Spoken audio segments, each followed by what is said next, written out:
Hey everybody, it's me, Mitch. How you doing? Good to see everybody. Wow, we got a nice crowd starting out. Usually not this many people right off the bat. That's good to see y'all. It's good to see y'all. See, the chat's busy already. God, I'll never catch up with this. Okay, look at all the green. Well, I see we got some of the channel supporters, the private community in there. Good to see you guys. And let me, right off the bat, give a quick thank you to all of my channel members who are really helping to support this little effort of mine, and I do appreciate it. And of course, welcome anybody that wants to join.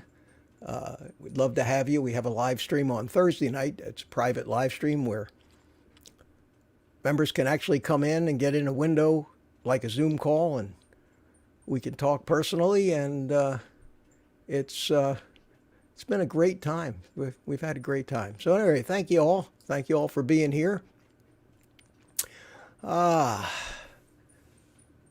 Disclaimer. You know, I'm not a doctor. We're talking about health and nutrition and diet, and I certainly can't give you medical advice. I couldn't even if I was a doctor.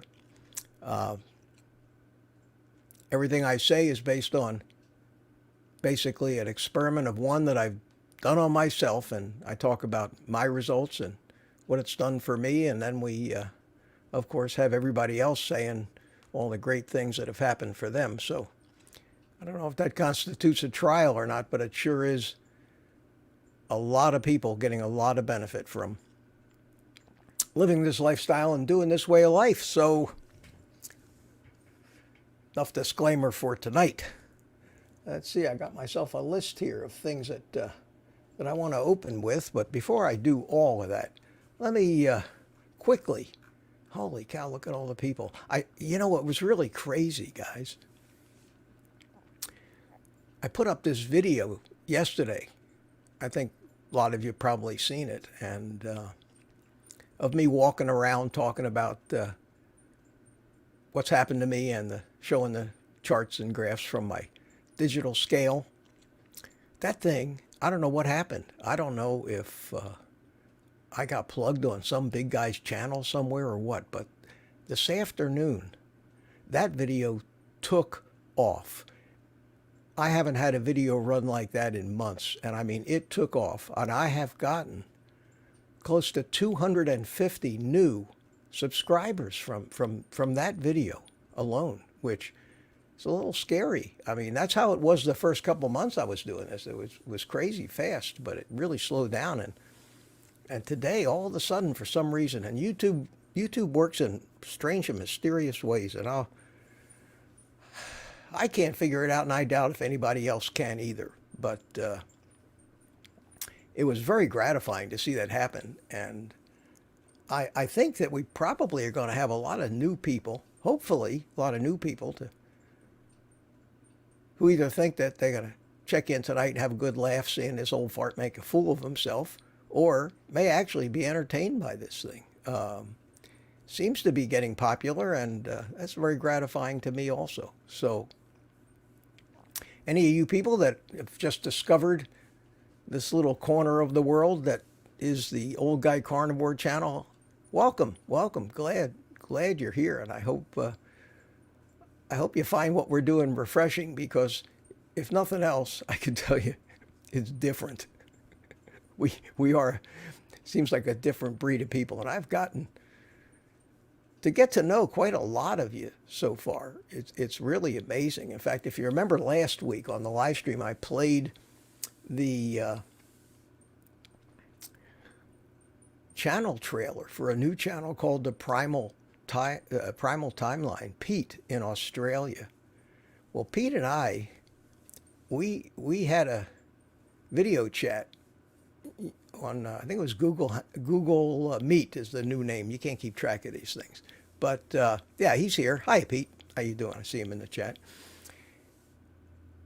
We we talked, and he's starting his channel and was just looking for some hints and things. But we ended up on a chat for 2 hours, and it was great just to get to meet him and to know him. He's a great guy, and he'll probably be back on with me on Thursday night in the private community. But of course, you don't have to join the private community. Everything that I do is free. There's no charge for any of my content. I have been premiering all my new videos, last 3 of them, I think, early. As soon as I got done editing them and put them up, I opened it up to the private community so that they could watch them in advance. I don't know if that's worth anything, but I hope it makes them feel a little bit special, showing that I'm thinking about them, and I do appreciate all that. Let's take a look at the chat here. We got one of my old drone buddies from way back in the drone channel days when I used to be Old Guy in a Drone, before I was Old Guy Carnivore. That's Jody Drone Shots. How you doing? Mama Cracker is here. How are you? We got Rocket 99, a regular, and Linda G, a real regular. How you doing? There's Pete, Primal Timeline. Hey team. Don M says hi to me and everyone, and of course, the one and only Richard Williams, not the one and only from Copper Hill, Tennessee, but I haven't seen Robert from Copper Hill, Tennessee for a week now. So I don't know, Richard. I don't know if you're playing games with me or you just scared him off, but we'll see what happens. Mama Cracker again, Primal Timeline. Who we got here? We got James O'Neill. Hi, too late here in the UK, going to sleep. Yeah, God, you almost have to do 2 live streams, 8 or 10 hours apart if you're going to catch everything. This is great for the people in the Pacific Rim in Australia because it's in the morning. It's 8 o'clock, 9, 10 o'clock in the morning for them, but it's late for Europe. But if I started at 5 o'clock here, it would be way too early for people in the States. So sorry about that. I think what I'm going to maybe do someday is just pop on occasionally with an impromptu live stream early in the day to try to catch some of the people in Europe, and we'll see if I get any viewers on something like that. We got Victory is here. How you doing, Victory? Craig Smith, one of my regulars, has been with me since day one. Mitch is under the desk doing push-ups, he says. KK, how you doing? And who's this? Marie and BB1 Mac, how are you? Dusty Miller's here. Hi, Dusty. How you doing, my friend? And one of my old standbys, well, not too old, but Jennifer from Texas. Hi, Jennifer. How are you? Zebanaut Smith is here. What's your opinion on packaged roast beef? Been enjoying it from Trader Joe's. I haven't seen it, so I don't know what it might have in it. You know, look at the ingredients label. If it doesn't have a lot of crap in it, I don't see why it would be so bad. But you got to be careful because when you start reading these names, it sound like chemicals. They're names they made up that half of them are really sugar. But couldn't kill you, that's for sure. Baddest Cat is here. How you doing? DB Cooper and Jennifer again. Probably. Randy K, my buddy Randy. How you doing? More subs the better. Yeah, they say that. We'll see if it really means anything. Holy cow! I just looked over at the run-in chat over here and I see Hot Rod in Daytona. How you doing, man? Is another drone guy. Haven't seen him in years. Good to see you. Thanks for coming in. It's the new Mitch here. This is Dorset Barania. How you doing? Hello from Australia. Good to see you. It's tomorrow already in Australia.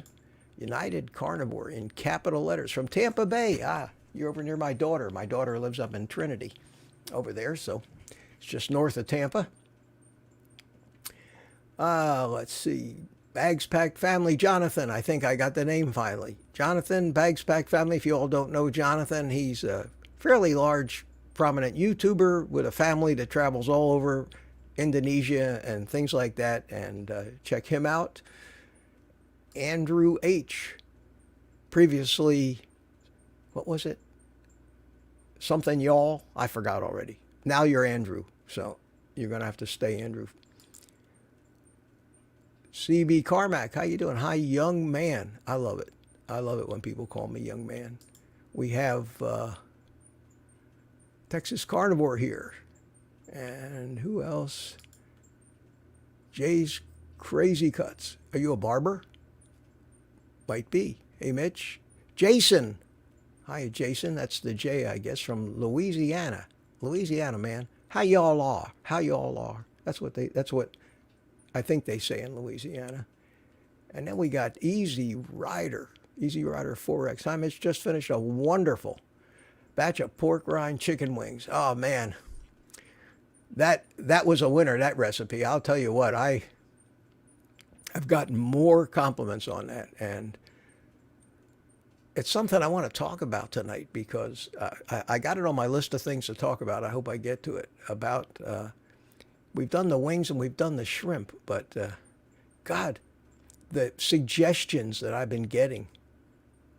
Do a video with this, do a video with that, and I'm going to have to rename my channel to the Old Guy's Greasy Spoon instead of Carnivore because, you know, the kind of food that I'm making reminds you of what you used to get in a diner back in the days when they used to cook it with the right kind of fats. And it was actually healthy, even though it had a reputation of being fried food is bad for you. Well, it turns out that making fried food like this is pure carnivore and as healthy as anything else you might eat on carnivore. Well, maybe not as healthy as beef, but you know, for once a week or twice a week to have a little variety that won't trigger any cravings because it's real food and it's actually better than the counterpart you would get in a restaurant. It can't trigger the cravings. Foods that trigger cravings are when you try to make carnivore pizzas, things like that just don't make it. They're just not right, and you get the cravings for the real thing with the real flour and dough and grains and sugars and stuff. But making wings and shrimp and other things like this method, either air frying it or if it's naturally greasy, air fry it, and if it's not naturally greasy, just get a 1/4 inch of bacon grease going in a frying pan, man, and it's fabulous. And I think it's going to start a whole little sub movement of carnivore people who have found something other than just hamburger and eggs to eat and bacon. Who's next? We got Bo Bollinger. Bo here in Queensland, Australia. I got a lot of people from Australia seem to be in this movement. That's great. Of course, they got Low Carb Down Under there, which is a fabulous YouTube channel, and all the great people are on there at their conferences and speeches. If you've never checked out Low Carb Down Under, it's a wealth of information for the carnivore diet. Randy says hit the like button, and we got who's this? The fasting bastard. Good for you, my friend. And Florida's here. Hi, Florida. Pond Apple. Yeah, how you doing? Yeah, I thought I've seen that name pop up too. Naomi Jones from Arkansas. How you doing? Martin Irwinski is here. Hi, Martin. Got my pork rind panko today. Yeah, that stuff. And you know, speaking of pork rind panko, I got a lot of comments, just a lot of comments of people saying, take regular pork rinds and just crush them up or put them in a food processor, and they're a lot cheaper. Well, they're not. I did the experiment, and when you buy a big bag full of pork rinds, believe it or not, it's just all air. It's all air. When you grind them up in the food processor, by the time you clean out all the crumbs from the food processor, you get the same amount or less crumbs per dollar that you get buying the jar. And it's just so much more convenient. So I can't tell anybody how to do anything, but I'm always looking how to save a buck, and I don't think that's the way to do it. It's very disappointing the yield you get from a bag or big, what looks like a ton of pork rinds turn into just a little tiny pile of pork rind dust. Kathy from Northern Michigan, how you doing, Kathy? Good to see you. And William Tanner is here. Hi, William. Giant grocery at standing rib roast for $4.77. Oh, with a $25 purchase. You know, Publix is having their sale on standing rib roasts down here. I still have 100 pounds of that stuff or more in the freezer from last year. So I didn't buy any yet this year. That's $6.99 a pound. But this year they only let you buy a maximum of 2 of the roasts. I used to walk in there, and when they had that sale, I'd have the butcher bring out 3 or 4 whole loins from the back and have them cut them up into steaks for me, and then I'd vacuum seal them at home. But you can't. They got wise to guys like me that were just, taking the opportunity. People with freezers. Paul Clark, hi Mitch, do you have a favorite video of yours that you would recommend to send to an older person to introduce them to carnivore? Wow.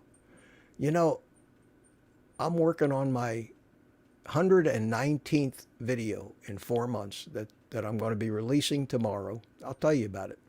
Let me get through some more of the chat here so it doesn't take all night, but I'll try to remember if I'm not distracted. And you all know me by now. I'm very easily distracted. Jennifer, what is it? Don, you watch? Okay, when you guys start talking to each other, that's great. I love it. I love it. Here's one that I haven't seen yet. Coco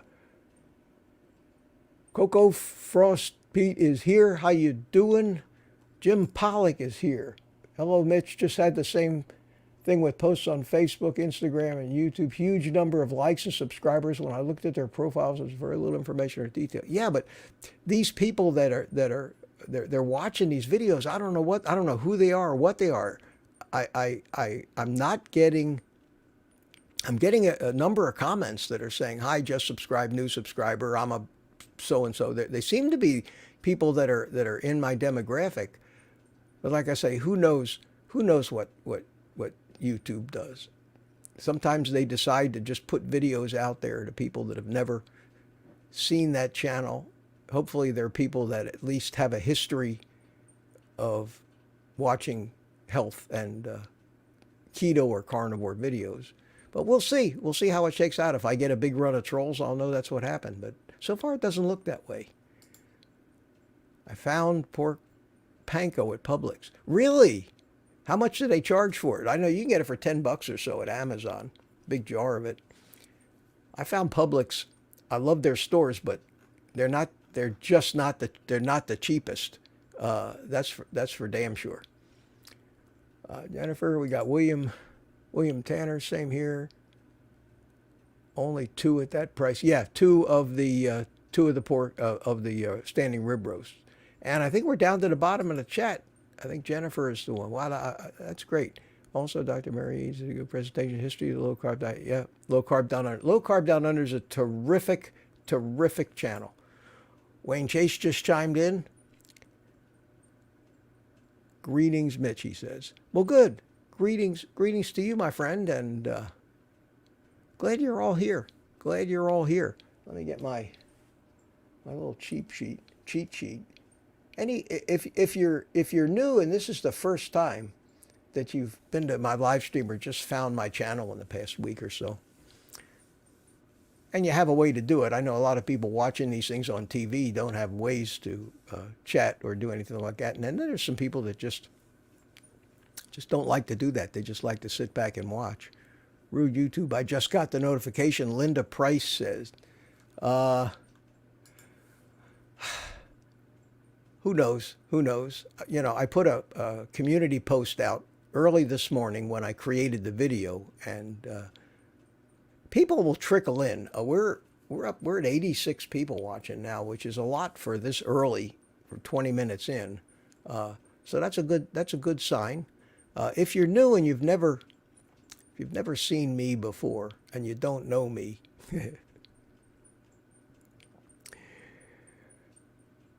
put in the chat that you're new, just out of curiosity, just so I can see how many new people we got out here. I recognize the names of all the people that have been here before, but I'd like to see just how many new people actually found this live stream somehow on YouTube. And for those of you who don't know me, I've got quite a history a life history. And twice on YouTube, I have taken no less than a half an hour and told the story of my life.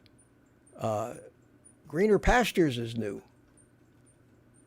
Welcome. Good to see you. Good to see you. Thanks for letting me know. But twice I've told the long and grueling up and down story of my entire life to try to give my viewers a little history so they would be able to consider the source, because and Marie is new as of today. Well, welcome.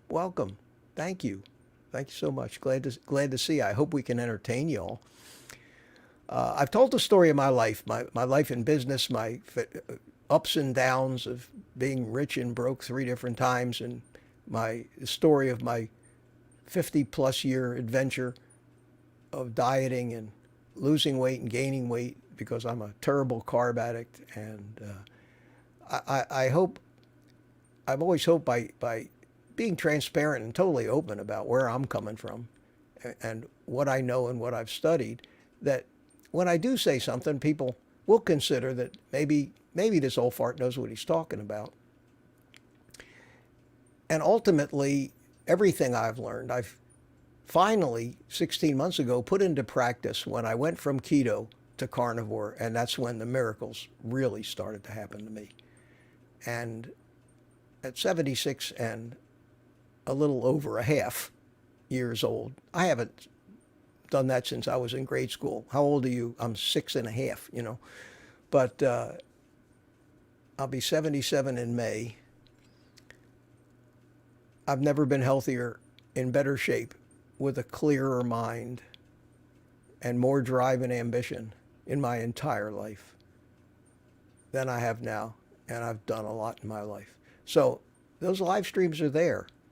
The first live stream I did, I told quite a story. And most people who heard that story couldn't believe half of it, but I swear it's all true. I have receipts and photographs to back up every word of it.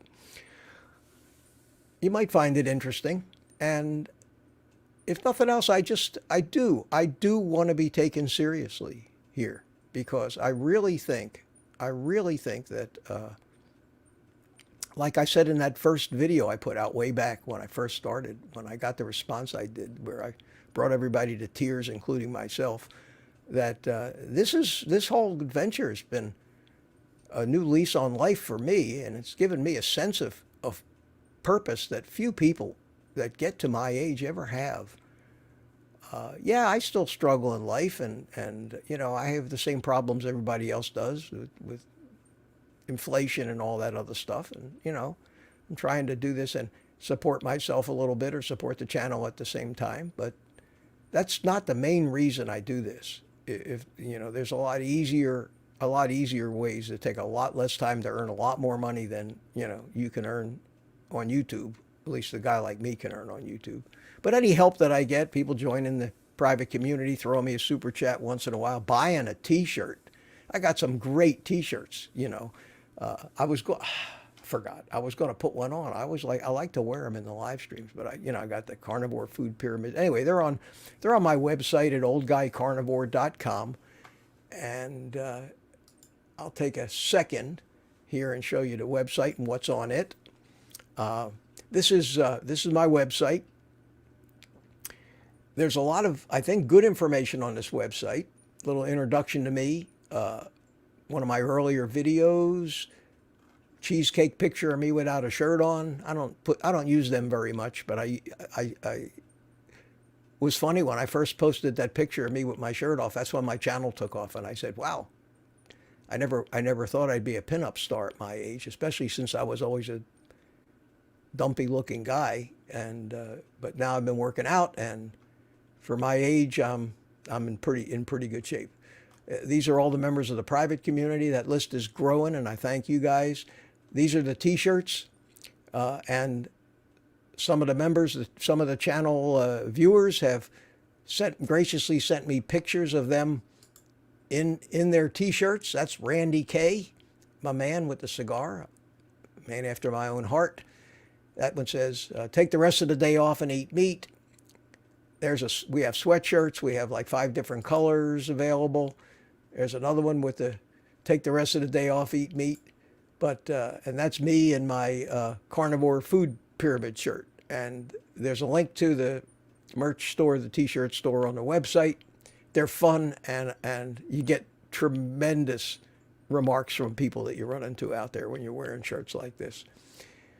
There's a forum on the website, which is just like an old-fashioned forum, private forum that the search engines don't have anything to do with. So you can, people in the community, anybody can go in and register in there. It's free, and there's quite a few people that use that, chat back and forth, follow the prices of different things and sales and stuff like that. And then there's a page on the website called Carnivore Basics. It really is a great introduction. In fact, about 6 months ago, I started to write a book about carnivore, and this was the introduction to the book. And I put it out there on the website. For those of you that don't know, there's a video out there on my channel that shows a lot of pictures of what I used to look like before I became just so damn good looking like I am now. I mean, I haven't always been this good looking. It's just crazy. But there's a picture of me on the right there. I think I weighed about 210 pounds with a 42-inch waist in that picture, and I was only in my late 30s in that picture. I was still a young man. I already had a bad back, bad knees, all kinds of stuff. All my life, about 15 times I yo-yoed between 150 pounds, 160 pounds, all the way up to 200, 210, up and down. I would lose all the weight. I would be on low-carb diets. I did great. Then I celebrated and rewarded myself with a treat. And 3 months later, I gained the 50 pounds back and got disgusted with myself when I saw myself in the mirror with the big gut hanging out, and I started again. So I'm a guy that has been through everything that most of you have been through, as far as the frustration and the agony and the torture of always being hungry, not being able to eat when you want to eat or what you want to eat, to have to sit and watch other people eating when you're busy counting calories, working out too hard to really, as we found out, to do any good at all. The only regrets I have is I didn't discover this carnivore thing I really didn't discover it and start it till I was 75 years old. I think that if I had discovered this in my 20s and 30s, my whole life would have gone differently. But life hasn't been that bad, so I can't complain. Anyway, this page is great, but also on this page is a quick start guide. So anybody that just wants a quick summary of how to start the carnivore diet, this is it. And it's just a page of information, Carnivore Basics. And I have a video of what to do, an early video on my channel of what to do for the first 30 days. And that video has had a lot of views, and a lot of people have said that it was spot on. And I make some points in that nobody else makes, things that I've discovered that are pitfalls that'll really help you if you remember them and stick to them. And then a little brief page of history, and it's titled, "It's Not Your Fault." And none of this is our fault. We've been led down this rosy path by the corrupt, and we don't want to go too far into that because I just get pissed off. The corrupt people that run the food companies, the drug companies that man the government boards that make the food pyramids and have been recommending the healthy grains and fruits and vegetables that have been killing us for the past 50, 60 years. So that's on the website too. The one page that I like everybody to visit on the web page is the links to stuff in my Amazon Associates account. Because if you buy things off of this page, Amazon actually pays me a small commission, and it's not much, but it does add up if people buy stuff here. And the only things on this page are things that I actually use myself, and you'll see me using in the videos. These are not sponsored things. These are things that I had before, most of them, before I ever started this YouTube channel. These are just things that I thought would be great to have, and utensils and supplements, and they're all on here. And if you use this link, it takes you to Amazon, and it doesn't cost you any more money, but Jeff Bezos gives up a tiny little bit of his profit because the thing was referred by me. So I appreciate it anytime you guys see something. And I started doing this because of all the people in the comments that were constantly asking me, where can I get one of those? And you'll see, these are the different salts that I use, the red mint salt. There's the pork panko crusts. There's the grass-fed ghee that I use, smoked salt, which I use on ribs. It's fantastic. The big bag of Himalayan salt. I get these Wild Planet anchovies packed in water. Those things are terrific. I make omelets with them, and there's a video showing me making an omelet with these and with the tinned sardines, which are good. All the little appliances that I use, from the food sealers to the sous vide machine, the Anova, and the sous vide bucket. My favorite frying pan of all times, the carbon steel pan, the Dubois Mineral B. That's something you leave to your great-grandchildren right there. The non-stick pans that I use when that I make bacon and eggs in every day. This is a bag to sous vide your food in, so it doesn't have to be heated up in plastic, because you know that those forever chemicals will leach from the plastic into the food, and doing it in a silicone bag like this is perfectly safe. Laser thermometer, which is, now that I'm frying some things in a frying pan, man, it's the greatest way to just tell how hot the oil is in the pan. You just point it at the thing and pull the trigger. This is a great deal that I save my bacon grease in. A couple of little appliances, my meter, wireless thermometer, which when you have tools like this, you can't ruin a $20 steak. It's just impossible.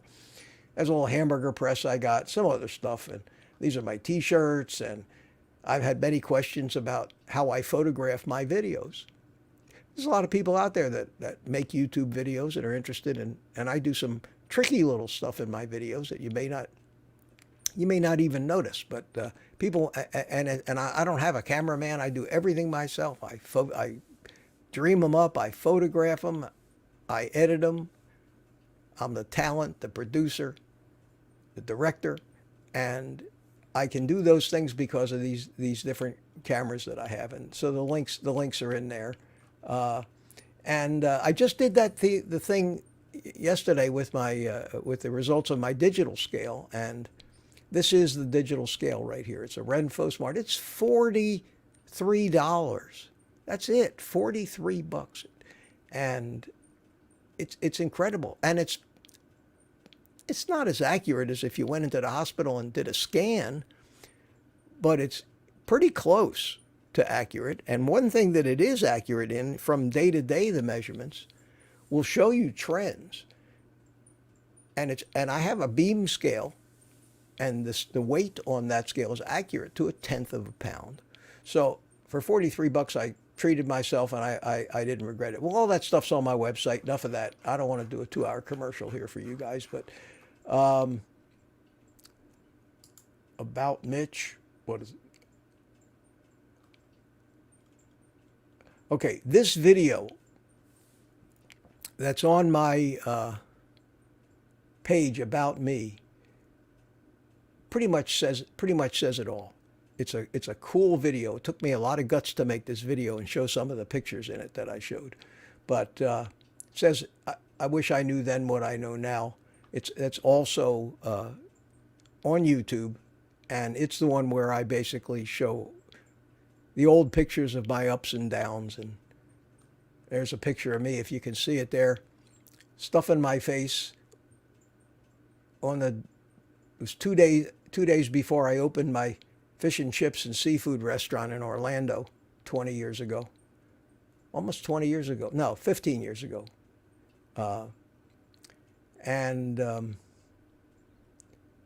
I was heavier, much heavier then, and that restaurant didn't help. Having a restaurant like that just didn't help me. So that's the website. Enough of that. Let me get back to the chat and see what's going on. So we'll get rid of them, and there's me. Oh, where did I leave off? I still got greener pasture stuff up there. Why do I always do that? I always leave somebody's message up. Tomorrow, guys, tomorrow, I don't know how this video is going to go over, or whether it's going to go over big or not. but I've been meaning to do this video that I'm going to release tomorrow. I'm almost done editing it now. And, you know, normally you guys see me with a bottle of San Pellegrino here, because you sit and talk for a couple hours. You need to wet your whistle once in a while. Tonight I got this thing. This is a 44-ounce thermos deal that keeps stuff cold like all day, and it's not something I carry around with me, but I don't go many places during the day, and I don't carry it around with me when I go out, but it's home all the time, and I fill it. This is what I drink my electrolyte mix out of, and I like to mix up a batch in the morning and throw some ice cubes in it, and it stays cold all day. Well, in this jug here, which, just so you know, I'm going to show you that I actually will drink it. And if I don't keel over, if I don't fall out of the chair, if I fall out of the chair, call 911 for me. But if I don't fall out of the chair, you'll know that I haven't poisoned myself, okay?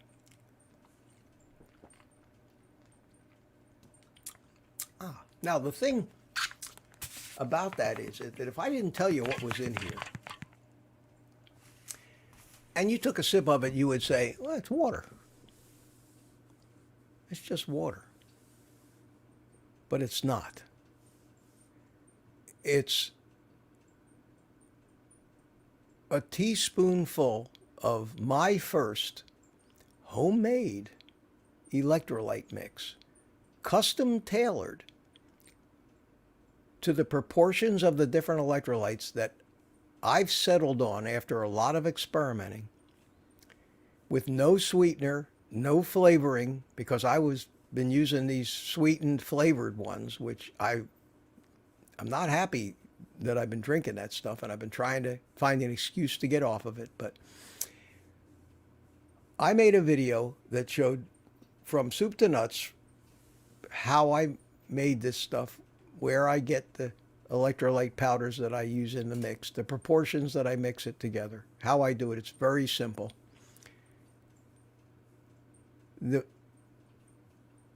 There's two benefits to it. Number one, if you put it in like 32 ounces of water and just drink it all day long, sip it all day long, you'll get all your electrolytes.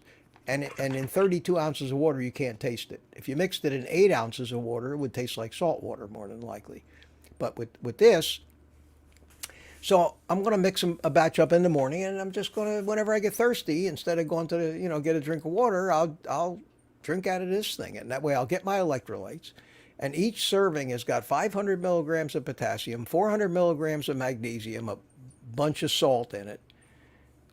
It's got a lot more than LMNT has per serving, a lot more. You'd have to take like 2 or 3 elements to equal the electrolytes in one serving of this. And one serving, and part of the figuring and the math I had to do to make it come out was I wanted the final serving to be exactly 1 teaspoon. So it's easy to measure, and I think it's going to be great. Here's the best part. The best part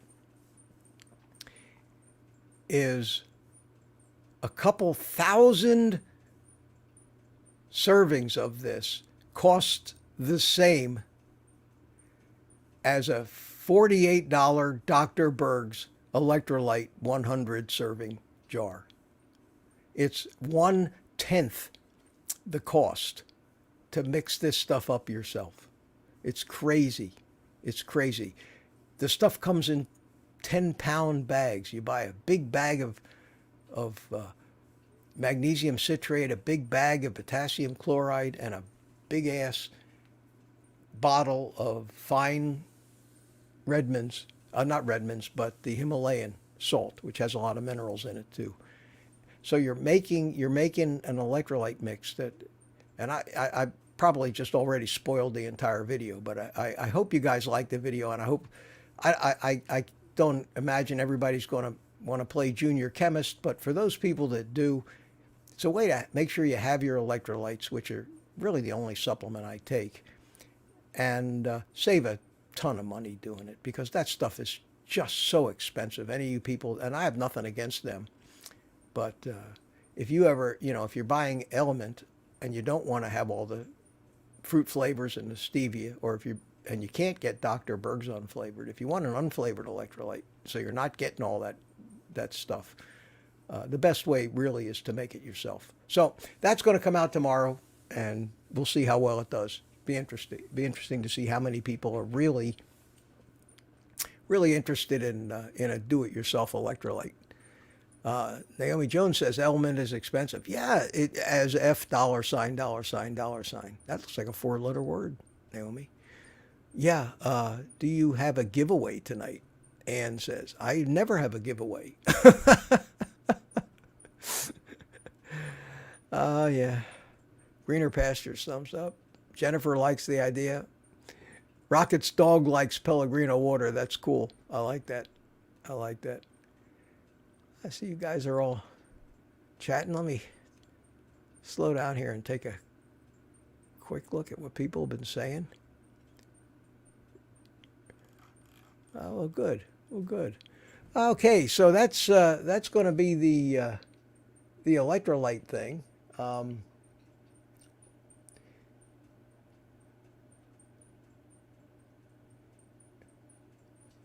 I mean, I do want to mention, you guys probably all know by now that I like to smoke cigars. Okay, mea culpa. I like to smoke cigars. I've been smoking cigars 55 years.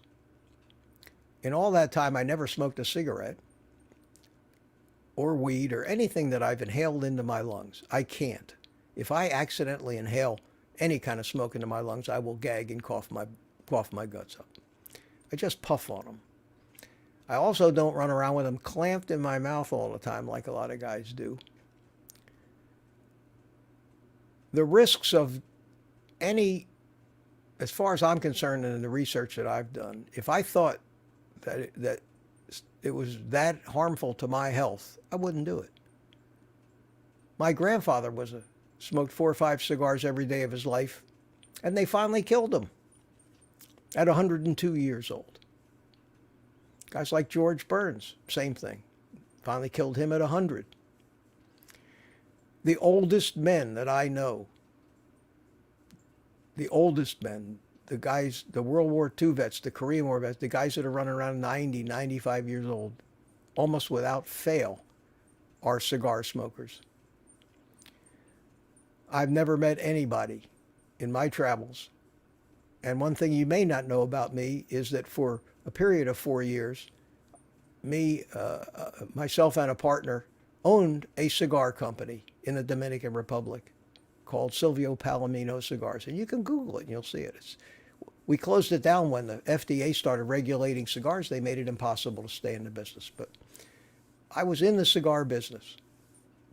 I know a lot about cigars and tobacco, and I know what constitutes good tobacco and what's crap. And if you smoke good cigars and you puff on them and you don't inhale them and you don't walk around chewing on them all day, the health risks on the downside are so far offset by the stress elimination and the relaxing nature of just sitting down and relaxing and enjoying a good cigar. And you'll find that so many people who you'd never even think would are cigar smokers. It's not that bad. And if it is, that's how I would choose to die from something like that, because I've gotten a lot of pleasure and relaxation from it my whole life. I would think that would be my decision. You'd think that, wouldn't you? Evidently not. I get scolded in the comments. People telling me, I don't care about my health. You need to give the cigars up. I don't tell people. I never tell people. I'm not so presumptuous or judgmental as to tell people what they need to do. We're big people. We're all adults. We make our own decisions. I've given up everything that I was addicted to. The ice cream, the bagels, the bread, the pasta, everything. I've given everything up. I've hung on to two things that I just enjoy: coffee, a couple cups a day, and cigars. And I just decided I don't want to give them up. Sorry. I don't give them up because they share some things in common. Number one, they have no calories. Number two, they don't add to gaining weight. They don't, as far as I'm concerned, cause all of the chronic diseases that I was having and got rid of. And we all need to have something, I think, so I would appreciate it, guys. I don't know, you're probably not, there's only 100 people here, so not everybody's listening, but by the time this replay gets done, they'll have last week's live stream ended up with 2,000 views on it, so allow me the privilege to do those things that I want without feeling the need to think you're saving my life. I appreciate the thought if you're trying to be helpful, but I don't want to have to answer those. I don't want to have to defend myself, and I don't want you guys to defend yourself either. You can do whatever you want. If you tell me in the comments that you do this and you eat that, you'll never see me say, no, you shouldn't eat that. Don't eat that. I don't ever say that. I tell you what I do, and if something generally is bad, I might tell you why I think it's bad, but allow me to smoke my cigar so I don't have to feel bad about it or that I'm hurting anybody's feelings. And if you see me puffing on a cigar in one of my videos, just say, there's Mitch, enjoying him, trying to enjoy life a little bit in the midst of all the mayhem that we have now. Jennifer's, I had to watch my grandfather die from emphysema. Yeah, he was a cigarette smoker. I honestly don't I think people who smoke cigarettes, I think if you inhale that stuff down into your lungs. And somebody once said to me, I don't want to go on too long about this, but somebody once said to me, secondhand smoke is bad. Well, there's so much misinformation. We know that because just look at how much misinformation is out there about diet. Everything you hear that everybody knows and everybody says and is generally just propaganda based on somebody's agenda. They put the tobacco companies out of business. I guarantee you, if everybody in the United States of America stopped eating sugar, grains, and seed oils tomorrow and started smoking cigarettes, the health of the American people would improve so drastically, because the people dying from the stuff that they're telling you is healthy never approached the number of people who died from the stuff they told you was killing you. And they, the famous they go where the money is. Now, cigarette smoking, I don't like. I don't even like to be around people that smoke cigarettes. But cigars are different. Cigars are, I made them. I had a factory. They are made from leaves, period. Just leaves. There's no paper, no chemicals, no added nicotine, no nothing. It is just leaves. I joke with people, if you throw a cigar butt out of your car window, is that littering? It's not. It's not. If that's littering, then every tree that drops a leaf on the ground is littering, because it's pure leaves. That's all it is. I've seen people suffer terribly from smoking cigarettes. But the one way you can tell, the one way that nobody thinks of, that I figured out years and years and years ago, all you have to do is listen to the voice of a heavy cigarette smoker.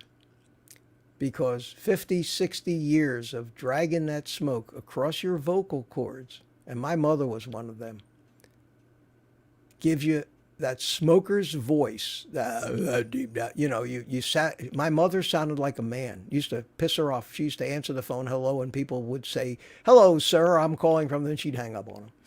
because she sounded like a man. I've been smoking cigars, like I said, over 50 years. And listen to my voice.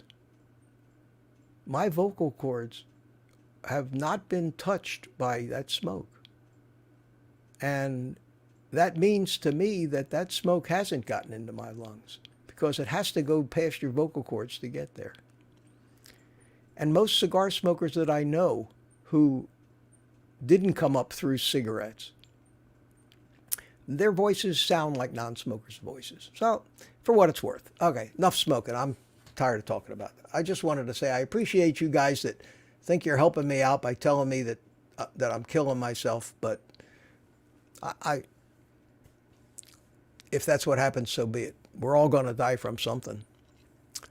One thing I wanted to talk about, does anybody have any questions for me? If you have some questions for me, put them in, just type QQQ in caps or question in caps, and I'll try to answer them. I see the discussion has turned to smokers. Yeah. Some people get, Randy says some people get fat from food and some don't. That's true. William says, I buy a cigar once in a while. Yeah, I understand that people don't like it, and I try to be very, very, very, very cognizant of other people's sensitivities. I will not even smoke in my own house. I have a TV out on my back porch outside. That's the only place I smoke. I don't smoke when I'm out in public around other people. Because I don't like to be around people that do things that I don't like. Andrew bought the hamburger press. Good for you. Easy Rider FX. Question, do you still ride motorcycles or fly? That's a good question. I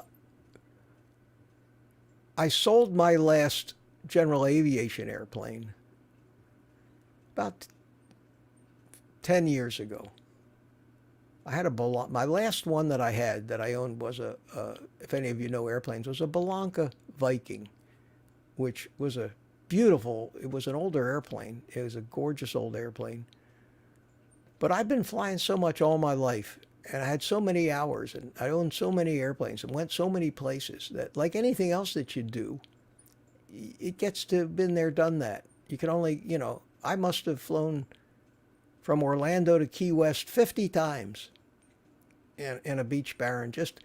We'd go down for the day. We'd leave out it was an hour to get from Orlando to Key West by this airplane. This is a twin-engine airplane. And we used to go down there, just leave at the crack of dawn and spend the day in Key West. And it's a great place for a day. And then just come home when it got dark. It was great. We did that all the time. And the Bahamas.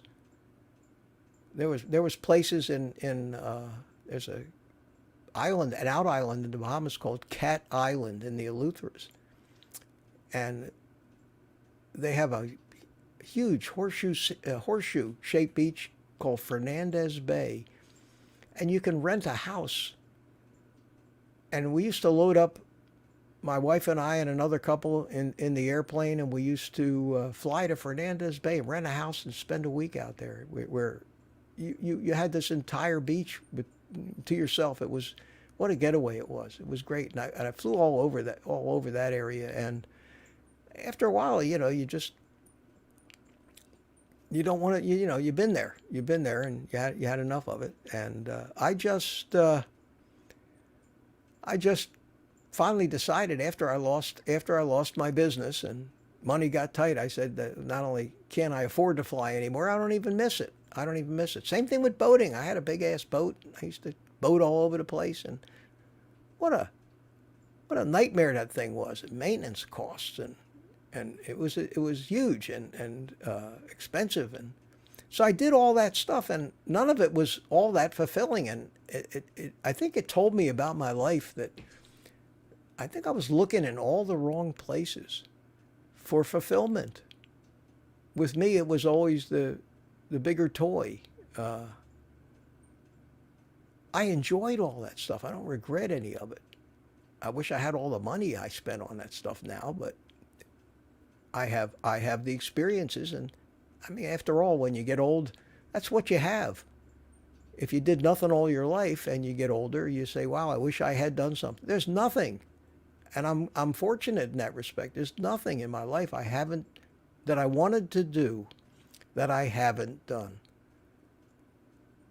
I've been up in the air with the birds. I scuba dived all over the world, uh, owned businesses, had the best of everything, went broke 3 times, came back again. It's a roller coaster ride, but I don't regret any of it. I look back and I say to myself, and this is how you do it when something you make a bet on, which you do every time you start a business.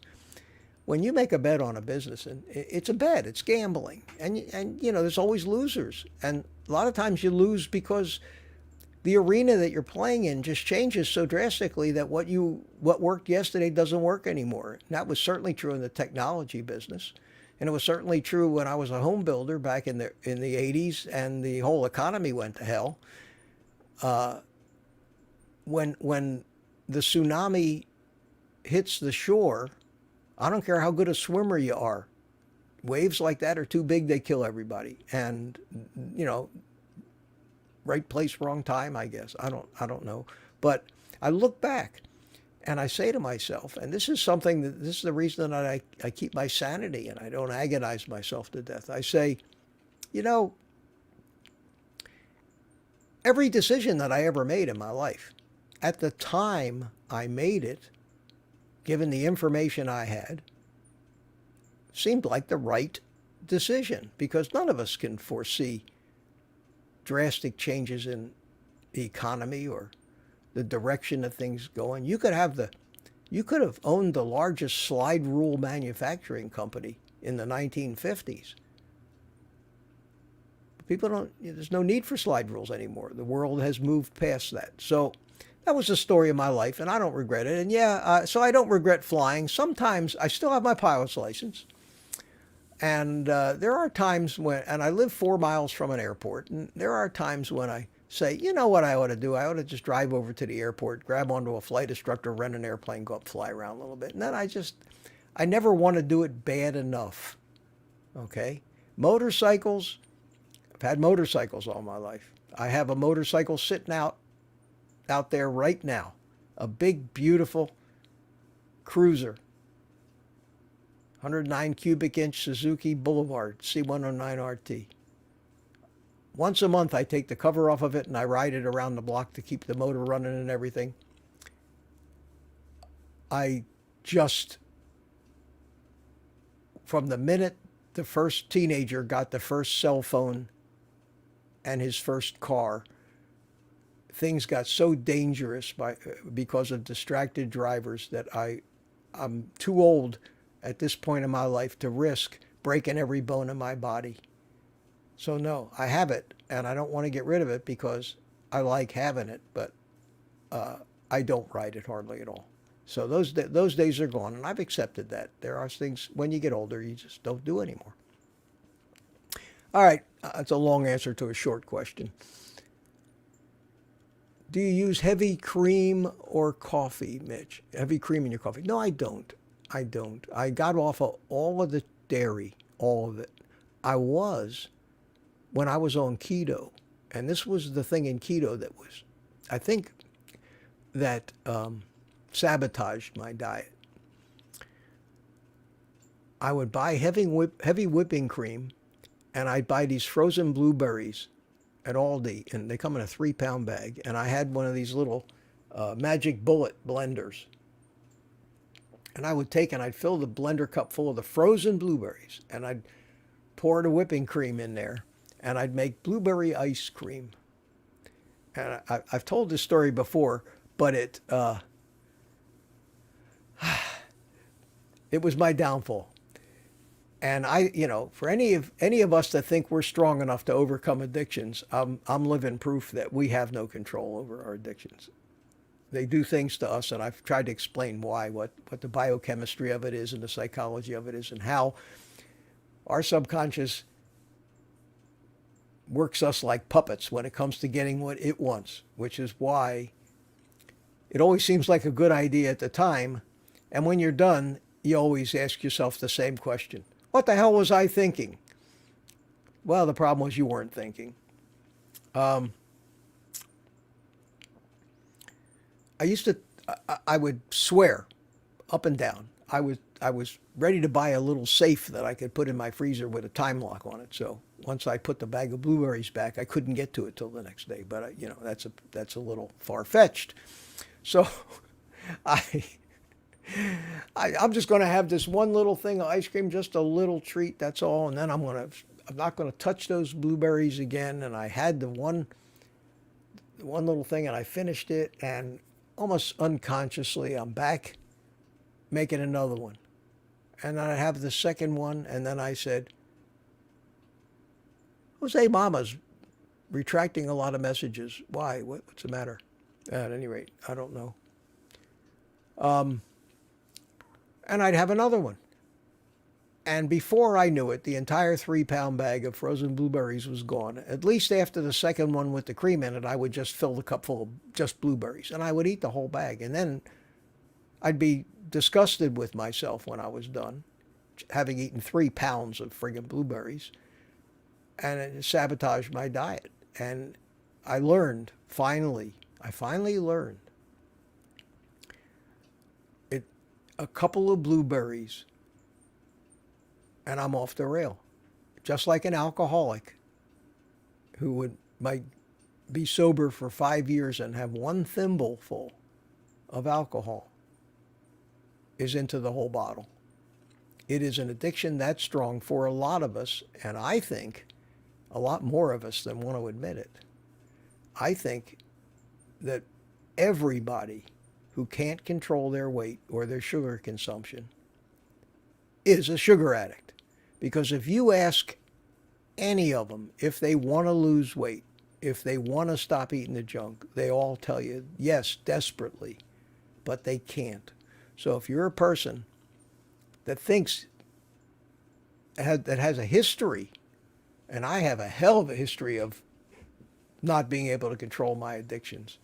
If you have a history of being unable to stop, you're an addict. And unfortunately, in our society, when we talk about addicts, most conversations don't even include food or sugar. There are drugs and alcohol and nicotine and, other substances. But the concept, even the concept of food addiction is never talked about. You never hear it on the mainstream news. You never hear it anywhere. You never hear it anywhere. Nobody talks about addiction. And the reason they can't talk about this they call alcoholism a disease, for God's sakes. A disease.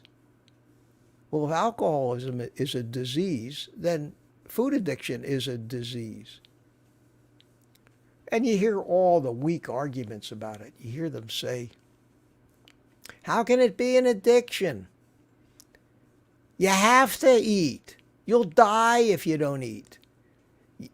You're not going to die if you don't drink. You're not going to die if you don't smoke. You're not going to die if you don't, if you don't take heroin. But if you don't eat, you're going to die. So it can't be an addiction. And yet, these same people call sex addiction an addiction. Give me a break. Have you ever heard somebody talking about sex addiction? They have treatment centers for people who they claim are sex addicts. Sex addiction is an absurd notion. That's like saying breathing addiction is an addiction. Survival addiction is an addiction. Sex is one of the strongest drives in all living things. It's how we survive. We can't survive without it. And it's as uncontrollable in men, maybe easier in women, but I'm not a woman, so I can't tell you. But I've seen a lot of men do a lot of stupid shit, including presidents of the United States in the White House, because they couldn't control. Now think about that for a second and compare it to carb addicts, okay? Think about that. If you're a man, think about the stupid shit that you've done in your lifetime. And this may get a little off color, but it's true. The shit we did to get laid in our lifetimes, thinking back at the risks we took, at the stupid things we got ourselves into. When you're done and it's all over, how many times did you say the magic words to yourself? What the hell was I thinking? That's what addiction is. Addiction is the subconscious's way of shutting off your frontal lobe, rationalizing everything you're doing at a conscious level. Well, one more won't hurt. Well, this would probably be all right. I'll stop after this. I'll start my diet again on Monday. This is the last one of these I'm ever going to have, I promise. How many times have we all said that stupid shit to ourselves? We are not in control when addictions take over. That's why they're so hard to break. And the problem that 80 to 90% of the people in this country are having right now is they are suffering from the strongest addiction that there is. And that is the addiction to sugar. It is such a powerful drug, a drug that our species couldn't hardly get any of until extremely recent history. And the reason we're so addicted to it is that back in the ancient days, when we were able to scrounge for fruits which were not sweet like they are today, but they had sugar, or grubby root vegetables or starches, when we could find that stuff, the reason we were scrounging around for that stuff back in those days was because we went out hunting and we didn't kill anything. And we needed something as survival food. And if you view sugar as ancient survival food, you can understand why the physiology developed around the urge to gorge and eat as much of that stuff as possible when you found it, and why the body can turn it into fat so easily, because that was the purpose of survival food. And it did a little damage, but it wasn't that often, and there was plenty of time to heal. There wasn't a 7-Eleven on the corner where you could get this crap 24/7. So we have an ancient urge to eat sugar and starches and carbohydrates because our programming, our genetics, the way we evolved and the way we operate is such that our programming doesn't know what a 7-Eleven is. It only knows that that stuff elicits an incredible dopamine response, and that's the pleasure hormone, a neurotransmitter that encourages an animal to do more of the same thing. So when we trigger that, we're waking up these ancient mechanisms that drive us to continue to gorge on that stuff until we can't find any more of it. And that's very evident if you think about it. For anybody that has sat down and eaten enough pasta and spaghetti to feel like they're going to burst and can't move anymore because they're so stuffed, and yet they still want to eat more. And conversely, if you sat down to a 4-pound steak, at a certain point, you're just going to put the knife and fork down and say, yeah, I don't want to eat any more of that. Why? Why is it that you won't gorge yourself on meat and fat, but you'll gorge yourself on carbs? Because we're programmed that way. But we're not programmed to live in a sugar bowl, and that's what we are now. And because of the drive that the animal has, the sugar companies and the big food companies and all of those people found a very profitable way to become large-scale drug dealers without breaking the law, advertising it to kids with Tony the Tiger. And remember how when they shut down the cigarette industry because of Joe Camel, if you remember that, because it was okay to advertise for adults, but man, when they started messing with the kids, that was just too much. Well, what do you think the sugar companies are doing? They're addicting these kids to sugar the minute they pop out. Mother's milk's no good anymore. You got to feed them infant formula, which is all carbs and seed oils. And then that's what they do to us on the way in. On the way out, they feed us Ensure, which is all carbs and seed oils. Cradle to the grave, man. They've got us. And they're taking our money and they're feeding us poison. And nobody realizes this outside of our little community. And we talk about it and we talk about it and we talk about it. But I can tell you, I don't hear it on TV. I don't hear it on the morning news. I'll tell you what I heard on the morning news this morning. I watch the news in the morning, and I don't know why I do, but I do. Maybe I'm a masochist. But have you all heard of Sonobello plastic surgery thing, fat removal? I don't know if you know what that is. Sonobello. Have you heard of that?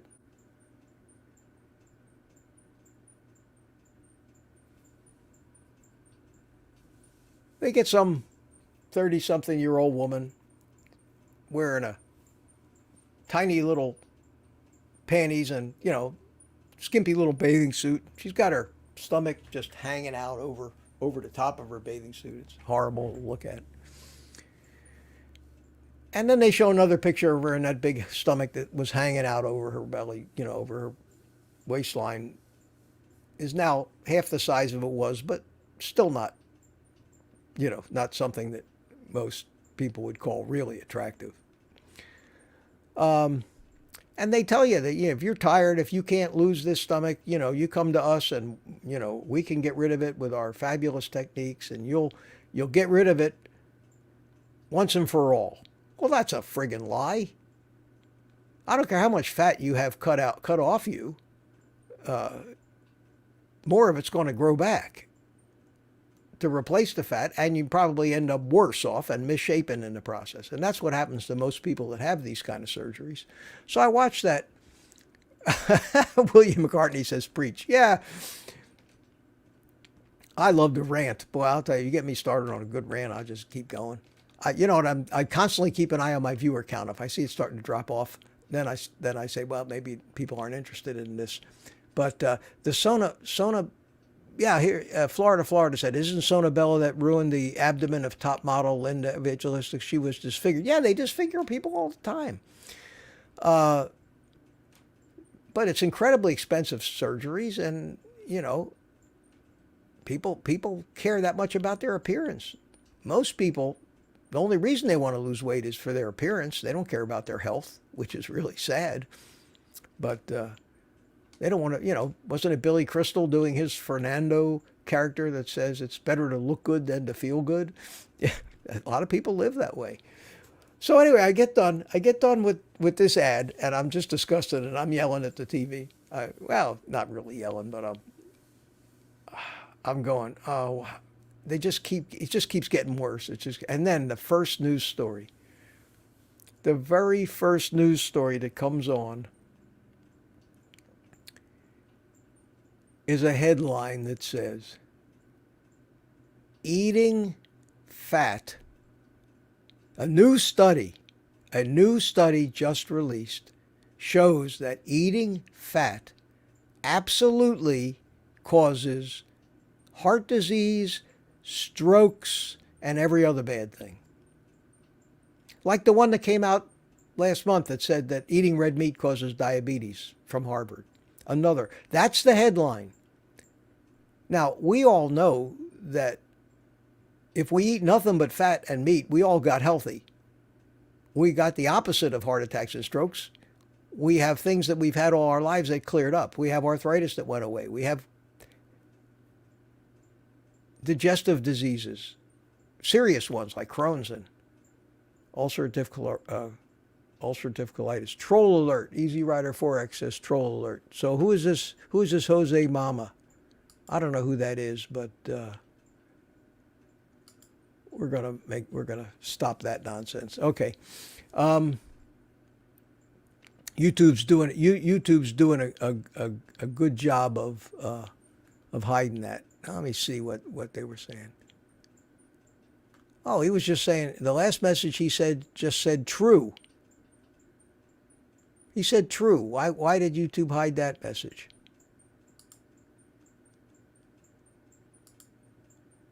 Sugar burns fat. No, I don't know why his messages are getting deleted. Humans are the fruitarian species. That is why we crave sugar. Well, I don't agree with that, but that's no reason. I mean, that's not troll. That's not a troll. Jose Mama is telling us his opinion. So I don't understand. YouTube does some strange things. Sometimes, I try to answer every comment that's on any video that I make. And if I miss one of your comments, guys, more than likely YouTube found something in it and put it in a place that I have to find and go to review and approve comments that they deemed inappropriate. And the one sure way to get your comment thrown into this purgatory is to put a link of any kind in it. A link to a YouTube video, a link to anything. Might be a perfectly good link, but any link that goes into a comment gets put on hold for the channel owner like me to review it. And I'm so busy that maybe once every couple of days I actually get into that area, and I generally approve all the comments, but I don't want anybody to get...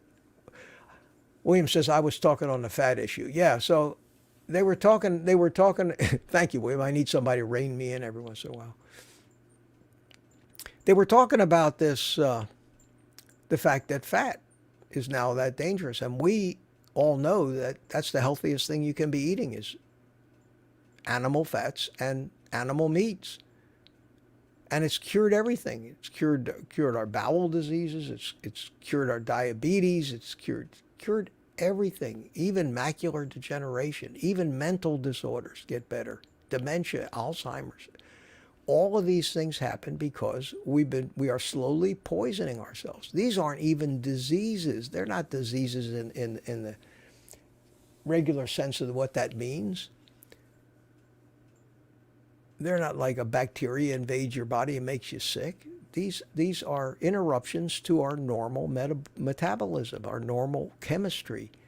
These things just get in the way and keep things from working like they're supposed to. But that was a doubleheader this morning on the news. First, the Sonobello commercial. Okay, if you get fat, not only do we have a pill for that now, but we can just cut it off of you so you can continue to keep gorging, filling your face full of that crap you're addicted to. And that's a sad state, but yet you cannot fight the system. The system is too big, too powerful, and there's too many people whose livelihoods depend on it. Think about how many people are employed in the food industry, which is primarily garbage. In growing the food, harvesting the food, packaging the food, transporting the food, operating the retail stores of the food. I would say half the country is employed directly or indirectly in either the food or the medicine or the healthcare systems. Because that's the other end of it. The healthcare people, they got customers for life now. They got, there's no shortage of sick people, so... And they don't really want to cure anything. They just want to treat things. They don't want to give you one pill and send you home and say, hey, you don't need to see us anymore. They want to treat you. They want to see you back. We used to joke about chiropractors. We used to say, well, that's the most profitable way to be a doctor, because they don't, you got to go in there for an adjustment every, once a week or once every 2 weeks, because they never really fix your bad back. They just give you a little pain relief for a week. They're not fixing anything, Well, the whole practice of medicine has become that. So unless you get in an accident, or like when I hit my head and had ended up with a hematoma and had to have brain surgery. It wasn't an illness, it was an accident. And we do need doctors for that. We do need surgeons, and we do need people in the medical practice. But what we don't need is people trying to take over from nature and regulate every function of our body with drugs and chemicals that we need to take every day. And the most profitable business in the world would be manufacturing bigger pill sorter things, with more lids on them. It's incredible the amount of just the drugstores, what they sell, the amount of drugs, and they just keep coming up with new ones every day. I don't think you can fix it. I think that what we're doing may be the most, and not just me, I'm a little tiny little cog in the wheel of this movement of revamping the reality of what our species is supposed to be eating against the globalist interest and the drug and food companies, the religious organizations like the Adventists that want us, not only do the Adventists want us to be vegetarians, and I've talked at length about where all that shit came from with Ellen G. White and Harvey Kellogg and Ansel Keys and that whole crew. But they own the largest healthcare system in the world as well, and they own universities where they teach the doctors. And they sit on the board of directors of all the major companies, food and drug, and on the government bureaus that design the food pyramids. How do you fight? How do you fight that? How do you fight the fact that those people want the entire world to eat a plant-based diet? They want to outlaw cows in the name of climate change. And people are buying into that. You hear people talk about it as though it's real, as though it's settled. And then when you question them, they call you a science denier and tell you it's settled science. And now they want to make that against the law so they can throw you in jail because you're dangerous with a message like that. We don't stand a chance against that. That is the kind of mentality that are responsible for every dictatorship, every anarchy that has ever happened to the human race. Common sense is completely gone. It's out the window. So we do what we do. Little guys like me, old guy, I talk till I'm blue in the face. I practice what I preach. I marvel at what it's done for me, and that drives me to want to spread it around. But when you hear the stuff that these people actually believe, it's scary, and you give these people a little bit of power, and it becomes terrifying. So we're kind of like the French Revolution in the Second World War. We live underground and stay out of the way and try to make a little headway here and there. And speaking of that, if you didn't watch it this evening, you should watch the replay of Ken Berry's live stream tonight, where he had Dave Feldman and Nick Norwitz on, and they went over this whole lean mass hyperresponder cholesterol thing, which I've been following very closely. I did a video on it last week. They released initial studies, which were very encouraging, but still not a definitive, enough of a definitive thing to actually change anybody's mind. I said in my video that it's going to start World War III, because just like if you come out against climate change, they pile on you from every direction, and they're going to pile on these guys because their message and what they're discovering is threatening the business of these big food companies and drug companies, if it's true. And I believe it's true, or else I'd be taking a statin with my 300 LDL. But I believe it's true. I'm betting my life on it, I guess.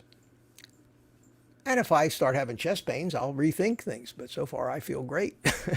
I've had high cholesterol all my life, and last time I checked, I don't want to. I had ultrasounds of my heart and my carotids and all that stuff when I had my brain surgery, and they were all clear. So I've never seen the need to go for more tests. That's a whole nother subject. I actually have on my list of things to talk about, which is too long a subject. We'll save it for another day. But the obsession we have with the numbers, with all these friggin' numbers. And I say to we want to know what's your level is, what's your cholesterol level, what's your vitamin D level, what's your vitamin B, like we couldn't stay alive unless we consciously intervened in what our bodies do elegantly by themselves from second to second. We take a snapshot of a number that's constantly changing, and we think that's going to give us enough information to make any kind of a meaningful change. Not only can't we make the change, we don't even know what changes work and what doesn't, and what makes things worse. Just look at the damage done by some of these drugs. Listen to the side effects that they rattle off on TV. It's nuts. And we think we can manage that. Leave it alone. If you feel good, you're healthy. There are things you need to get checked because we have the technology. Get a colonoscopy every 5 or 10 years because you can get a colon cancer and you won't feel it. There are certain exams that, why not? Why not? But this business about spending half your time in the supplement aisle of the drugstore, or all your time in the doctor's waiting room or the lab getting this test and that test. And a lot of people have asked me, why don't you get a CAC score, a CAC score? And my answer is, I don't want to. I don't want to. I probably have some calcium damage because of all the shit I ate my whole entire life. I don't want to know. If I start getting a pain, I'll try to figure out why. But right now, I can go for days. I can go out and walk 10 miles. I never get short of breath. I'm 76 and a half years old, and I'm in better shape than I was when I was 30. Why would I want to spend my entire time agonizing and worrying? I don't want to know. I do not want to know, because I would just worry constantly about it. That would be more harmful to my health than anything that might actually be wrong with me. Now, I go every year to the VA for my blood test and urinalysis, and virtually everything is right on the money, except my LDL cholesterol is high, and I understand why. It went up to these levels when I went on a low-carb diet and became a fat burner. It's at those levels because of exactly what Nick Norwitz and Dave Feldman have professed in what they call their lipid energy model. And that is that when you're lean, and I'm certainly lean at 137 and a half pounds, 5'10", when you're lean, when you have an HDL over 60, and mine is pushing 80, and low triglycerides, when you go on a low-carb diet and your LDL shoots up to 300, 400, some strange number, it does because you are burning fat and not sugar. And since I haven't consciously eaten a drop of carbohydrate in 16 months, if I'm not running on fat, I don't know what the hell I'm running on. I don't care if I'm in ketosis or not. That's not my worry to regulate. I have fabulous and complex programming and machinery that regulates that stuff from one instant to the next. I don't want to think about that. That's not something that I have any control over anyway. So why worry about everything? I know what it's like to worry about medical things. I had a skin cancer on my nose, and it turned out to be a malignant melanoma, and there was a time while I was waiting for the biopsy to come back, I thought I was done. I thought I was dead. And I didn't like that feeling of worrying. And then when I found out that it was early stage and they could, no problem, and that was 6-7 years ago, and have had lots of exams since and no recurrence of it, so they got it. I don't want to worry about that every day for the rest of my life. So I don't go out of my way to keep having my oil checked.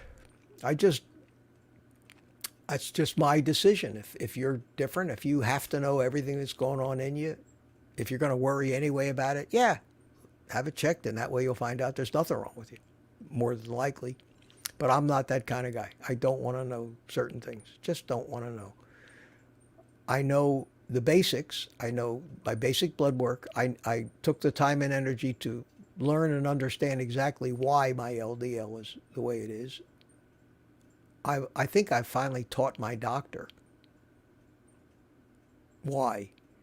And the reason why makes so much sense. Think about this.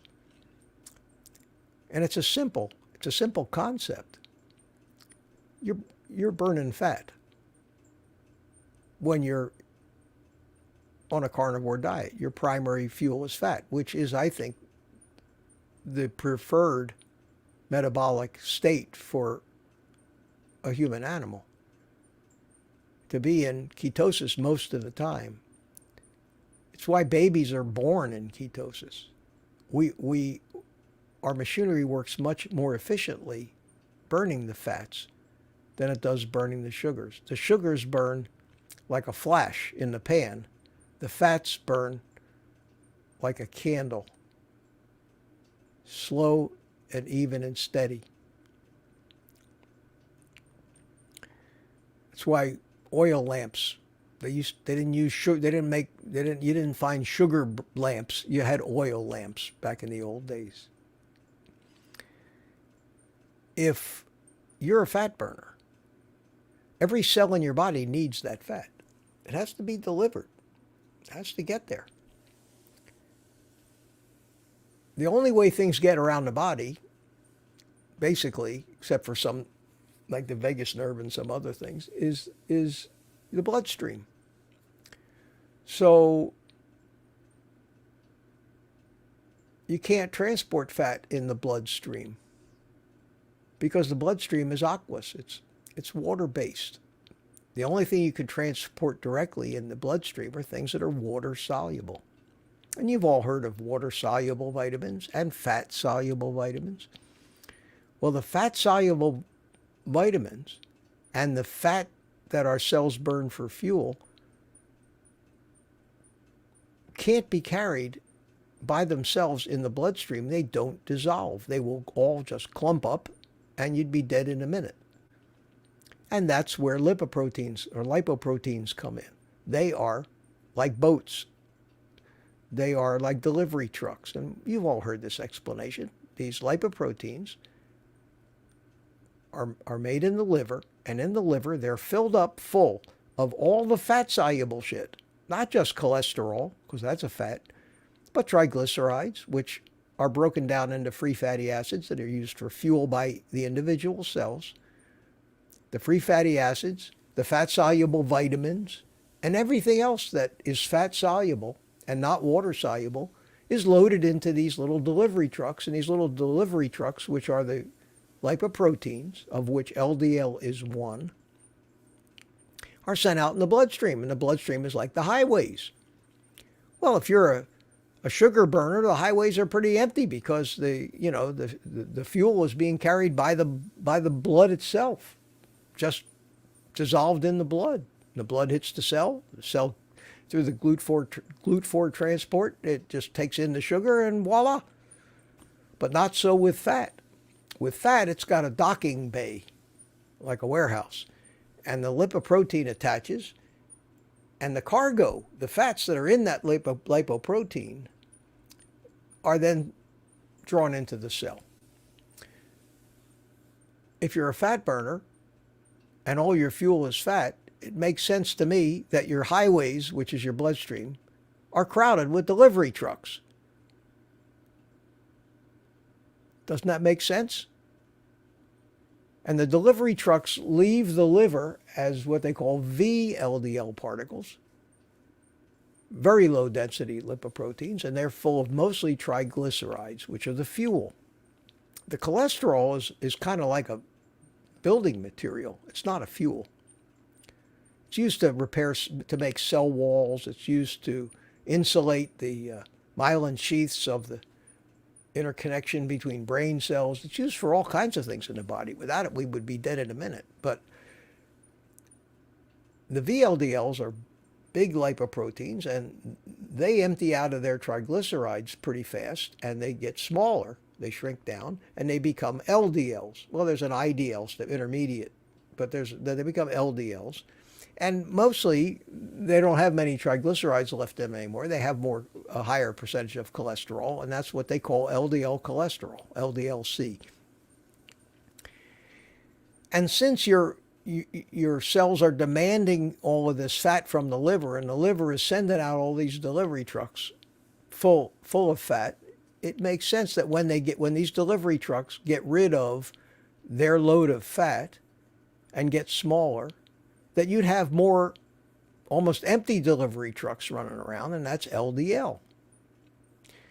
And what happens to them is that they'll travel in the bloodstream, and they'll hit a receptor on the liver, and they'll be taken back in the liver and reused, or an HDL, a high-density lipoprotein, will grab onto them and bring them back. So when you have more empty delivery trucks, you need more HDL particles to help get them back to the liver. And that's why in a fat-burning individual whose metabolism is mostly fat-burning, like we are, and mostly in ketosis a lot, you'll find the HDL goes up because there's a lot more of those delivery trucks out there that need to be corralled back to the liver. And it all makes so much sense. And why it goes up so drastically is what they're trying to find out. But the one thing it doesn't seem to have done in these lean mass hyperresponders people is to correspond or relate or associate in any way with coronary artery disease, which is plaque buildup. And that was what this test December 8th showed. And it was a well-engineered test that is on the right track. Is it enough where the medical community is going to turn over and say, oh, I'm sorry, we were wrong, we apologize, you don't need statins? No. And that may not even be true. There may be some people who still need to do artificial things to lower their cholesterol, if their metabolism is shot especially. But in healthy people that are eating the right diet, in fat-adapted people that spend most of their time in ketosis, this is the way we're supposed to live, and our programming and our machinery is doing what it has done for millions of years, and it has worked, and that's why we're here, because in every one of our ancestors, they lived long enough to reproduce at least. So it's exciting stuff, but we can't be running around taking victory laps yet. But for me, it's a little kind of sigh of relief that so far the results that we seem to be getting from these people are exactly what I expected, because I think I have a pretty good understanding of how it all works. And that was a great discussion with Nick Norowitz and Dave Feldman and Ken Berry. So if you get a chance, if you're interested in charts and graphs and chemistry and studies, and you really want to know what this means, they did a nice job on that show.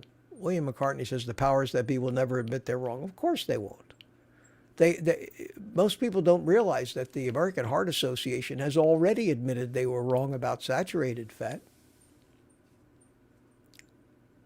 Damn if if anybody can tell. Most people can't tell you, well, how do you know that? They're still telling you not to eat meat, and they're still telling you, well, maybe. But in 2015, when they put out the dietary guidelines, It was a huge report, and I don't remember the exact page number, but it was on something like on page 651, buried in the fine print somewhere. They actually put a statement in there, and it actually says that the American Heart Association no longer considers saturated fat a nutrient of concern. And sure enough, when you look at the recommendations, they took away the cap on saturated fat. In other words, they used to say no more than so many grams, and that just disappeared. And nobody seemed to notice either that the saturated fat warning went away, or that little sentence was buried obscurely. But you leave it to people like Gary Taubes and Nina Teicholz to ferret this stuff out, and they find it. And we learn about it when we watch their videos on YouTube. So there's better medical information. This is the irony of it. There's better medical information coming out on YouTube than there is from Harvard University Medical School research. Because they're the ones that just told us that red meat causes diabetes. Mitch, Florida says, is it true that excess glucose in the blood causes damage to artery lining? It causes a lot of things. It causes sugar attaches to everything. That's why it attaches to red blood cells, and that's what your A1C measures. That's why if you heard of the A1C blood test, that is an indicator of an average of your blood sugar over the life of a single red blood cell. Because if that blood cell is immersed in a higher level of sugar most of the time, more of that sugar will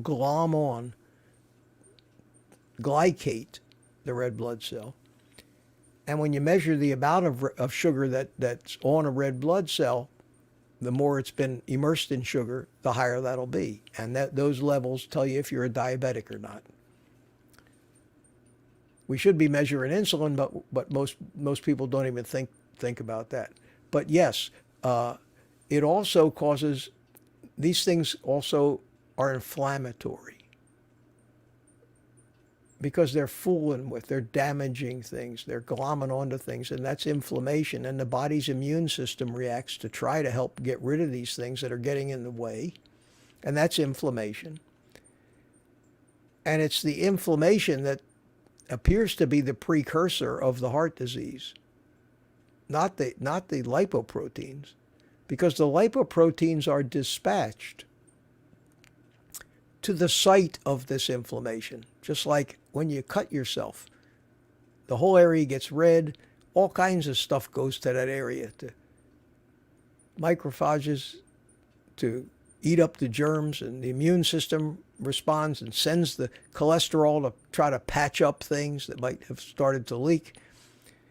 So yes, when you have heart disease, you will find cholesterol. But the cholesterol, and I think it was it Paul Mason, or I think Paul Mason used this analogy. He said the logic they use is every time there's a house fire, there's always firemen there. Obviously, the firemen are causing the fires, because you never see a house fire without firemen. And that's the logic. Now, you and I both know that that's the dumbest thing you ever heard of. The firemen were dispatched to try to help put out the fire and fix the damage. Well, that's what the lipoproteins do. When the immune system sees the damage, it dispatches them to do repair work. Of course they're going to be there.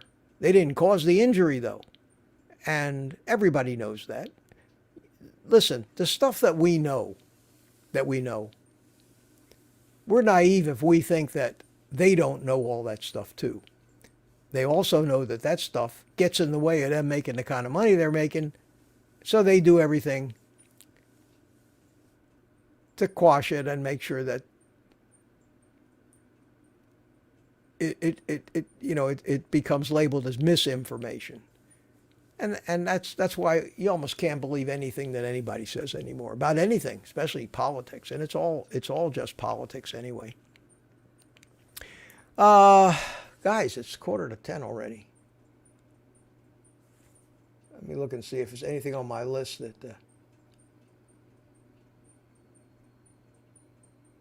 that I really want to talk about. Nah, that's enough. I did enough talking. Any of you guys that bought my shirts, send me a picture. Take a picture of yourself so I can put it on the website there. Make a star out of you. Send it, email it to oldguycarnivore@gmail.com. That's my email address. I'm one of the few people that actually puts an email address out there that gets to me, and I answer them. So, yeah, take a snapshot with your cell phone or something if you're wearing one of my carnivore T-shirts. Florida, Mitch is a true excess. Yeah, okay, here. The government and all the researchers will make the case that manufactured meat is much healthier. Yeah. Yeah, sometimes the market does all the hard work of, the stuff looks like shit and tastes like shit, and people just aren't buying it. And, I don't care what they say how great it is. The people are not going to buy it if it looks like crap and tastes like it. So, everybody's getting sleepy on me. Yeah, I still got 100 people in here, though. Well, listen, guys, I've had enough. You probably had enough of me for tonight. Anyway, tomorrow, Pat Ramirez says, how long have you been carnivore, Mitch? A pure carnivore for 16 months, keto for quite a while, and low carb most of my life, on and off. But the keto, it was too easy. Anytime I tried to figure out how to use my allotment of carbs, I ended up getting in trouble. I'm too much of an addict for that. Too much. I went to carnivore. Carnivore fixed everything. Carnivore is the first time in my entire life I'm not a slave to food. That freedom, I call it food freedom, is where the miracle lies. Because I got to tell you, when you're torturing yourself, avoiding things you really want, you're not a happy camper. When these things lose their pull and you have no desire for them, then it's the easiest thing you ever did, and you have freedom that you never had before. Freedom from cravings. I never would have believed it was possible.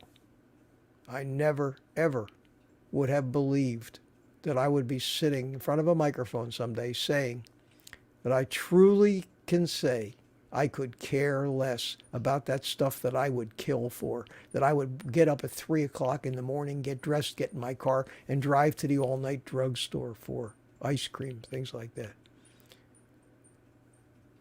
I have everything that my body needs to work, and I get it from the foods, and the foods I eat trigger all the satiety chemistry that turns off the hunger and the cravings, because my body isn't wondering where it's going to get this amino acid or that vitamin or the other mineral, because it's all in the food. And that's the secret. I say that over and over again. That's all everything you need is in the food you eat. I take the electrolytes. And I haven't died from the shit that I made myself yet, so I think it's probably safe. I think it's probably okay.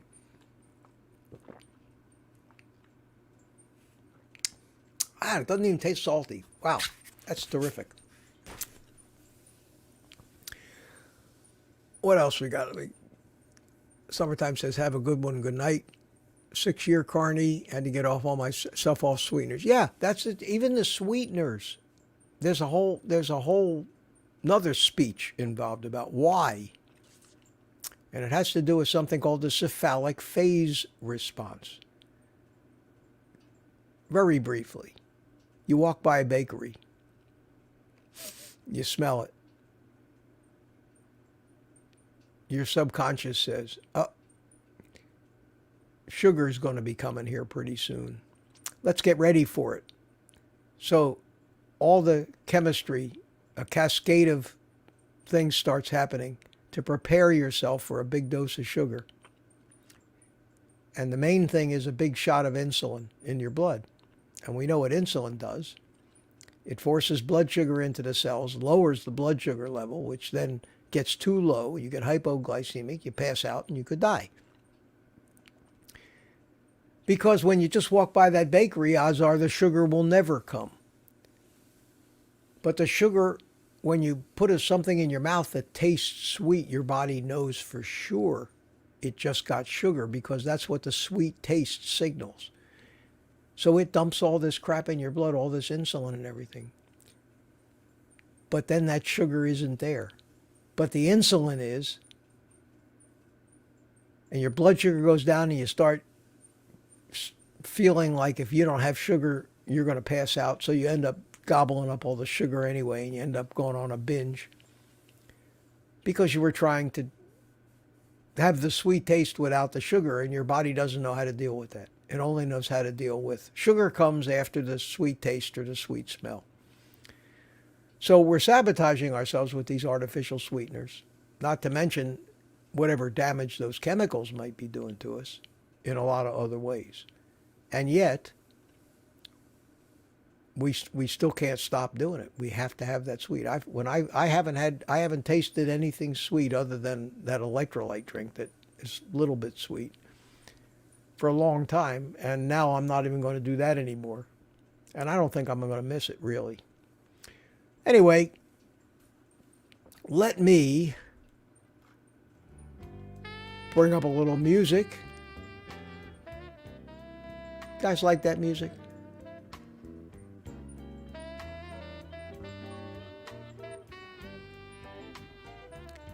Yeah, Pat Ramirez says that's a good topic, video ditching sweets. I got no end of things I can make videos about. People seem to like the videos where I cook things. And for some reason, they really like the video where I that I did walking around the park, whether that was a fluke or not. But that's the way my videos were performing when I first started this channel. I got one video with almost 200,000 views. It's where I threw a piece of chuck steak in a slow cooker. Put the lid on it. Incredible. Anyway, I had a good time, guys. I always have a good time when I'm talking. Thanks for listening. I appreciate you all hanging in with me this long. And Thursday night we're going to do this. We're going to be here 7 o'clock for the people in the private community. Join it. Helps me out and you'll enjoy it. Or don't. No pressure. No pressure. What else? One last thing. With all of the fooling around that YouTube's doing with the channels that are putting out our message because of the World Health Organization's decree that we're promoting misinformation, generally none of our videos are getting propagated, but they pretty much have to send them out to our subscribers and people that have the notification bell rung. So if you want to help, not just me, but all of us, if you have people that you like and people that you follow, make sure that because YouTube has a habit of somehow unsubscribing people. Make sure you're still subscribed, and if you're not, please subscribe to these channels, not just me, but any of the people that are trying to get this message out of the basement and into the light. Ring that bell so that you don't miss the videos. And share these videos on your social media with people that you think might be helped. Not just me, but any of them that you think are putting out worthwhile information and motivating people to do the right thing for themselves. So it doesn't cost anything, and you can really help all of us. And that'll help all of us, because the more of this message that gets out, the bigger the demand will be for the foods that we want to eat. And that's what will drive their growth. Not talking, not anything. When people are going into the stores and buying more meat, they will do what they do best and figure out how to get more meat to sell. That is what is going to drive this market, is demand. It always has, and it always will. So we're like an underground resistance movement now. But help us all out. And with that, I'm going to say good night. I'm going to give you all the rest of the day off and eat meat.